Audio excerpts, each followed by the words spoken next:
Je m'appelle Philippe Desbrosses, je suis agriculteur traditionnel en France. Je suis aussi docteur en sciences de l'environnement, ce qui me permet d'avoir un regard assez différent sur l'agriculture.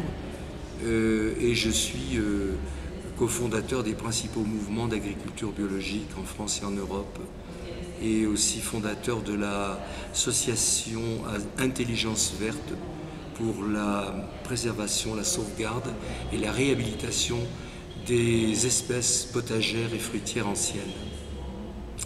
Je suis invité aujourd'hui par le gouvernement équatorien. Je suis très honoré. Je viens d'assister à la première séance ce matin où j'ai entendu deux ministres de l'Équateur dont les propos m'ont fait chaud au cœur parce que j'ai rarement l'habitude d'entendre des gens parler avec une telle authenticité, sans langue de bois. On ne peut malheureusement pas en dire autant de nos gouvernements en Europe, de notre vieille Europe qui est en train de se déliter sous le mensonge et en particulier sous l'escroquerie monétaire mondiale. Vous voyez, ça mène loin l'agriculture et la science de l'environnement. Ça interroge sur les raisons pour lesquelles l'humanité se saborde, comme les marins sur le pont d'un navire qui va faire naufrage et qui s'affrontent au lieu de s'entraider de manière solidaire pour se sauver de la tragédie. Je pense que la première des choses que nous avons à résoudre aujourd'hui, c'est d'abord le respect des uns et des autres, ce qui n'est malheureusement pas le cas dans ces empoignades féroces et barbares de la compétition internationale. Ce qui me mobilise beaucoup depuis des années, c'est la nécessité d'une agriculture qui préserve à la fois la santé et l'environnement, et surtout qui puisse se perpétuer, qui puisse préserver les ressources pour se perpétuer. Cette agriculture nécessite un massif retour à la terre, puisque les paysans, depuis 30, 40, 50 ans, ont disparu par vagues entières. En France, c'est quelques 10 millions de ruraux qui ont quitté la terre. Pendant 40 ans, une hémorragie silencieuse d'une exploitation tous les quarts d'heure. En Europe, c'est une exploitation toutes les 2 minutes qui disparaît. Et dans le monde, c'est 2 exploitations par seconde.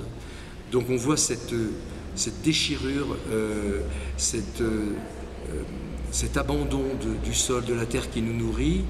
On voit les conséquences prévisibles de cette situation, alors que pour l'instant, on vit dans l'illusion que nous avons résolu tous les problèmes d'approvisionnement alimentaire de manière définitive par le pétrole, puisque toute notre agriculture industrielle intensive repose sur cette denrée fossile qui est en train de disparaître, et qu'on a en quelque sorte éliminé une grande partie des paysans de la terre pour artificialiser un système agricole. En fait, pour expulser au maximum toutes les